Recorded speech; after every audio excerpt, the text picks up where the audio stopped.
ओम शांति। मुरली है 2 मार्च 2023। बाप दादा के मधुर महावाक्य। मीठे बच्चे, बाप के बने हो तो फर्स्ट नंबर लेने का पुरुषार्थ करो। मम्मा बाबा को फॉलो करने से, पढ़ाई पर ध्यान देने से नंबर फर्स्ट आ जाएंगे। बाप के बने हो तो फर्स्ट नंबर लेने का पुरुषार्थ करो। मम्मा बाबा को फॉलो करने से, पढ़ाई पर ध्यान देने से नंबर फर्स्ट आ जाएंगे। आज का प्रश्न है, मन मत पर किए हुए कर्मों की रिजल्ट और शरीर मत पर किए हुए कर्मों की रिजल्ट में अंतर क्या है? मन मत पर किए हुए कर्मों की रिजल्ट और श्री मत पर किए हुए कर्मों की रिजल्ट में अंतर क्या है? बाबा ने उत्तर दिया, जो अपनी मत पर कर्म करते हैं उन्हें आगे चलकर कर्म कूटने पड़ते हैं, दुखी होते रहते हैं। मन मत अर्थात माया की मत से कोई देवाला मार देते, कोई बीमार पड़ जाते, कोई की अकाले मृत्यु हो जाती। ये सब है कर्म कूटना। श्री मत पर तुम बच्चे ऐसे श्रेष्ठ कर्म करते हो जो आधा कल्प कोई भी कर्म कूटना नहीं पड़ेगा। आज का गीत है, तुम्हें पाके हमने जहाँ पा लिया है, जमी तो जमी आसमां पा लिया है। ओम शांति। बच्चों ने गीत की 2 लाइन सुनी। जबकि हमने बेहद के बाप को पा लिया है, तो बेहद के बाप से सारे विश्व की बादशाही हम ले रहे हैं। यह तो बिल्कुल साधारण बुद्धि से भी समझ सकते हैं कि भारत में जब देवी देवताओं का राज्य था तो और कोई धर्म नहीं था, लक्ष्मी नारायण का ही घराना था। जैसे एडवर्ड द फर्स्ट, सेकंड राजाई चलती है ना, वह है यूनाइटेड किंगडम में। भारत में जब लक्ष्मी नारायण का राज्य था तो सारे विश्व पर ही उन्हों का राज्य था। यह मनुष्य भूल गए हैं। अब तुम बच्चों ने बाप को पा लिया तो गोया विश्व की राजाई पा ली। बाप खुद कहते हैं, बच्चे तुम भूल गए हो, इस भारत में जब देवी देवताओं का राज्य था, सतयुग था, तो तुम सारे विश्व के मालिक थे। पार्टीशन आदि कुछ भी नहीं था। लक्ष्मी नारायण डबल सिरताज थे। बड़े बड़े राजे लोग भी पूजा करने के लिए अपने महलों में मंदिर बनाते थे। पहले ऐसे ही हुआ करता था। लक्ष्मी नारायण का व राम सीता का मंदिर जरूर होता था महलों में। थे वे भी भारत के राजे और वह भी भारत के राजे, परंतु वे सतयुग त्रेता के थे और वे द्वापर और कलयुग के राजे थे जिन्होंने अपने राज्य में मंदिर बनवाए हुए थे।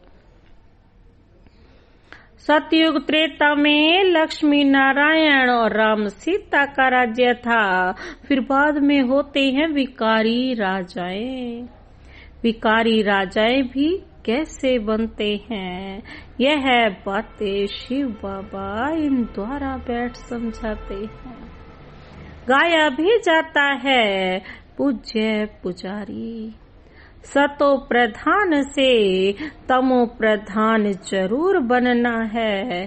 कहते हैं ना, हे बच्चे, तुम पहले सतयुग में सतो गुणी महाराजा महारानी थे और संपूर्ण पवित्र थे। यह तुम बच्चों को याद रहता है। बरोबर हम सो पूज्य थे, अब नहीं है। फिर पुरुषार्थ से हम वह पद पा रहे हैं। माया ने पुजारी बना दिया है। यह शिक्षा जो मिलती है वह है धारण करनी है। कॉलेज में जो शिक्षा मिलती है वह भी स्टूडेंट्स की बुद्धि में रहती है ना। बच्चों की बुद्धि में रहता है हम भारतवासी सो देवता थे।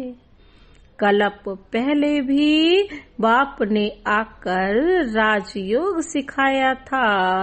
मुख्य है ही गीता की बात। जब कोई मिले तो बोलो गीता कब सुनी व पढ़ी है। उसमें लिखा हुआ है भगवानुवाच। तो कैसे सुनाते हैं, कब सुना है, भगवान पढ़ाते हैं। एक गीता में ही है भगवानुवाच।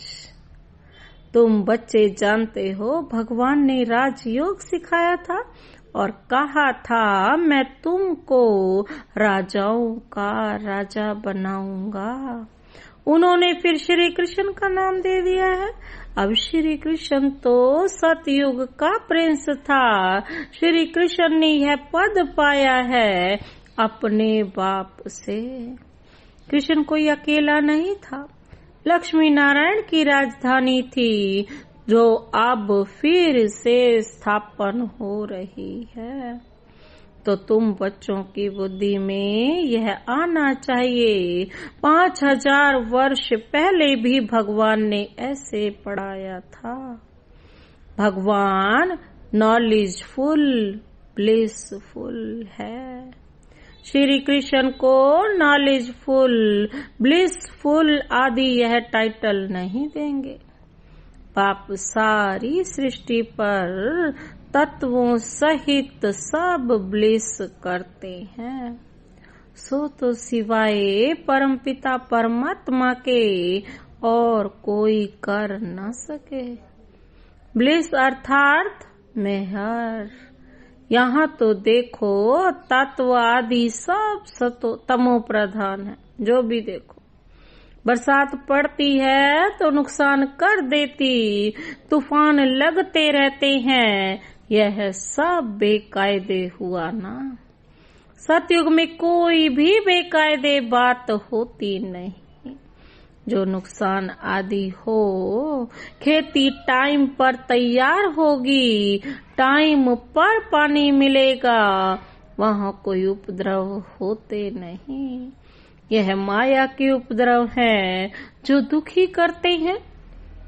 माया का भी अर्थ मनुष्य नहीं जानते। अब तुम समझते हो, बाप को कहा ही जाता है परम पिता परमात्मा यानी परम आत्मा। बोलना भी ऐसे चाहिए, एक्यूरेट। बाप कहते हैं मैं तुमको ऐसे कर्म सिखलाता हूँ जो तुमको कभी कर्म कूटने नहीं पड़ेंगे। मन मत पर चलने से हर एक मनुष्य कर्म कूटते हैं ना। बुखार खांसी हुई यह भी कर्म भोग है। देव वाला मारा यह भी कर्मों को कूटना हुआ। तुमको बाप ऐसे श्रेष्ठ कर्म सिखलाते हैं, जो भी जितना सीखेंगे उतना ऊंच पद स्वर्ग में पाएंगे। जैसे नाटक में कोई तो स्पेशल रिजर्व सीट लेते हैं, फिर नंबर वार second class third class seat लेते हैं। होती है, थर्ड क्लास होती है। अच्छे अच्छे आदमी नजदीक में सीट लेते हैं तो पढ़ाई में भी नंबरवार होते हैं ना। बाप कहते हैं मैं तुमको मालिक बनाने आया हूँ, जितना जो पढ़ेगा। पढ़ाई बहुत सिंपल है, पढ़ाने वाला है निराकार। उनका नाम व्यास व श्री कृष्ण आदि नहीं है। उन सब के तो चित्र हैं, ब्रह्मा का भी चित्र है, श्री कृष्ण का भी चित्र है। सूक्ष्म व स्थूल चित्र हैं तो उनको भगवान नहीं कह सकते। भगवान तो एक ही है जिसको शिव कहते हैं। भल मंदिर कितने भी हैं परंतु नाम असूल एक ही है, वह कब बदल नहीं सकता। वह है निराकार परम पिता परमात्मा। यह किसने कहा? निराकार आत्मा कहती है कि परम पिता परमात्मा परम धाम में रहते हैं, हम आत्मा उनकी संतान हैं। हम भी वहां से आए हैं पार्ट बजाने। अब एक एक एक्टर की बायोग्राफी तो नहीं बताएंगे, मुख्य की ही बताई जाती है। यहाँ भी बड़े बड़े आदमियों की बायोग्राफी बताते हैं ना। अब सारी बेहद सृष्टि में ऊंचते ऊंच मनुष्य कौन है? ड्रामा में ऊंचते ऊंच पार्ट किसका है, यह भी समझना चाहिए। हम एक्टर्स को बाप बैठ समझाते हैं, क्रिएटर डायरेक्टर बाप ही है। शिव बाबा डायरेक्शन देते हैं ब्रह्मा को कि तुमको देवी देवता धर्म की स्थापना करनी है। स्थापना कर फिर तुमको जाकर पालना करनी है। हम नहीं करेंगे, तुमको सिखलाते हैं, डायरेक्शन देते हैं ना। करण करावन हार है ना, खुद करते भी है, खुद करते भी हैं, नॉलेज सुनाते हैं और तुमसे कराते भी है ना। श्रीमत मिलती है, यह करो। ड्रामा अनुसार ब्रह्मा यह स्थापना कर फिर राज्य करेंगे। ब्राह्मण ब्राह्मणियां भी राज्य करेंगे। तो बाप समझाते हैं मैं निराकार एक हूँ और सब साकारी हैं। अब यह निराकार परम पिता परमात्मा आत्माओं को मत देते हैं। आत्मा इन कानों से सुनती है, मुख से बोलती है, तो सबसे मुख्य हुआ परम पिता परम आत्मा, फिर ब्रह्मा विष्णु शंकर सूक्ष्म वतनवासी, फिर संगम युग पर है जगदम्बा सरस्वती और जगत पिता ब्रह्मा। यह बड़े ते बड़े हुए ना, इन द्वारा रचना होती है। बाबा कहते तुम सब मिलकर भारत को स्वर्ग बनाते हो। बाप की मदद से तुम मनुष्य को देवता बनाते हो। सतयुग में होते हैं दैवी संप्रदाय। बाप कहते हैं हम तुमको ऐसे कर्म सिखलाते हैं जो कभी दुखी नहीं होंगे। अब सारा मदार है तुम्हारे पुरुषार्थ पर। चाहे बाप का बन फर्स्ट क्लास टिकट लो, सूर्य वंशी बनो, चाहे चंद्र वंशी बनो।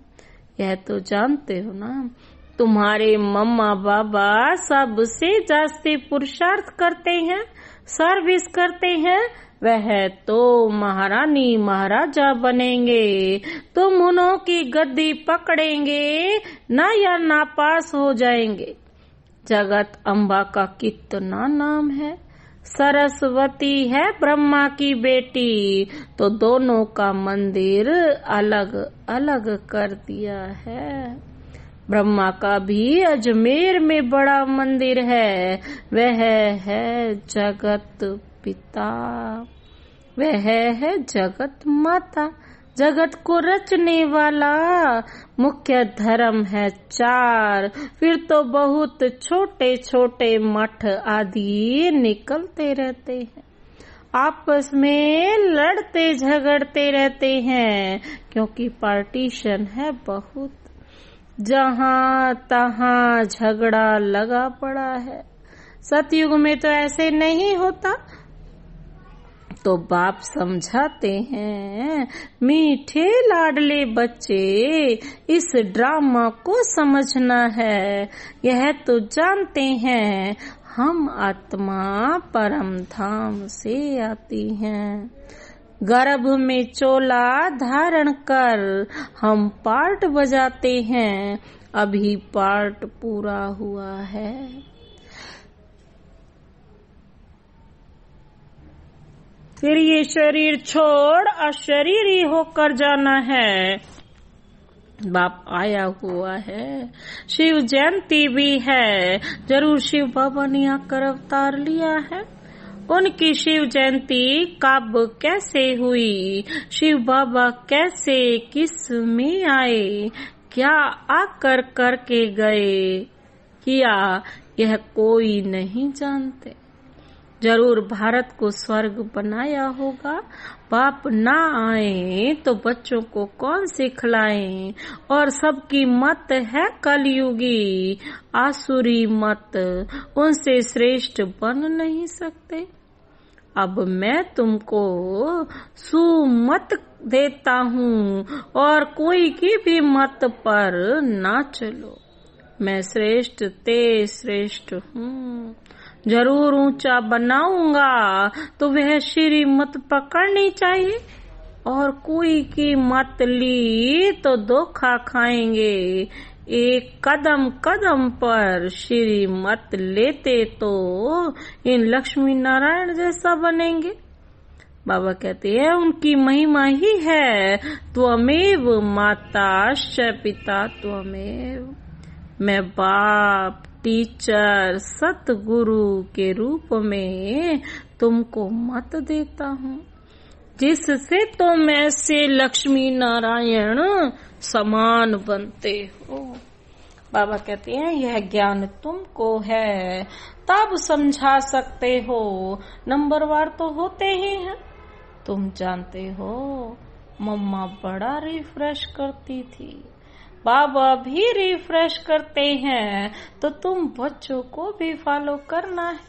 बाबा हम आपसे सुनकर औरों को सुनाएंगे, है बहुत सहज। बोलो भगवानु वाच लिखा हुआ है, भगवान तो है निराकार। तुम जानते हो ड्रामा में है वेद शास्त्र आदि सब पहले से ही बने हुए हैं। शास्त्रों में जो कुछ है जैसे बने हुए हैं, फिर भी वही बनेंगे।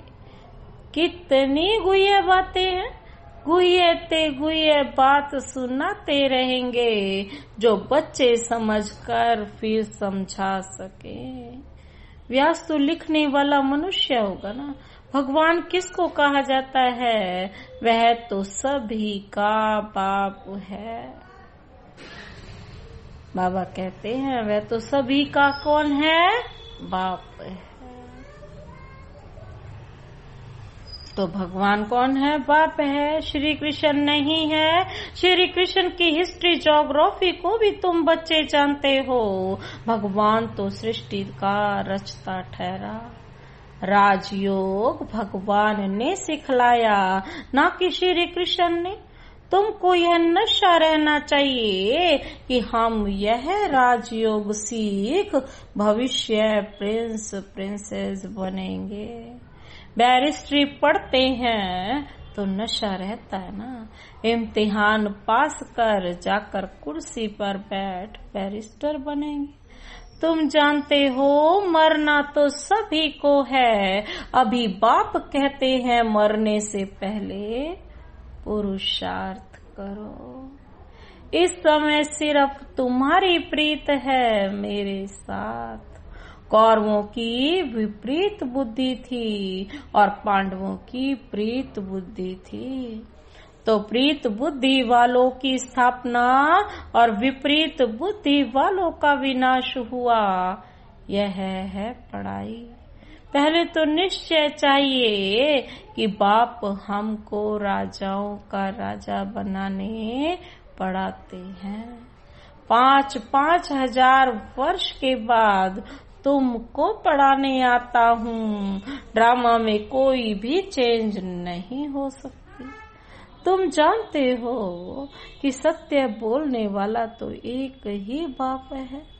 बाकी जो सभी मनुष्य मात्र ईश्वर के लिए रास्ता बताते हैं और उनकी रचना के लिए जो बोलते हैं सो तो सभी झूठ है। मनुष्य समझते भी हैं, परंतु अभी तक प्रभाव निकलने का समय नहीं है। तो बाबा कहते हैं देरी लगेगी। ट्रेन तो अपने टाइम पर पहुंचेगी ना। 8 के बदले 2 बजे तो नहीं पहुंचेगी। हम यह पुरुषार्थ करते करते समझते हैं अभी जल्दी स्वर्ग में चले जाएं। परंतु बाबा स्टेशन मास्टर कहते हैं ना, क्या कहते हैं? बाबा कहते हैं कि फ्लैग डाउन या सिग्नल नहीं है, अजुन देरी है, राजाई स्थापन हो रही है, तब तो चलेंगे ना। बहुत बच्चे कहते हैं बाबा यहाँ रहकर हम तंग हो गए हैं। बाबा कहते हैं यह तो तुम्हारा नंबर 1 जन्म है, इसमें तुम्हें कभी तंग नहीं होना है। वंदे मातरम गाया हुआ है। तुमको योग बल से सारे विश्व को पावन बनाना है।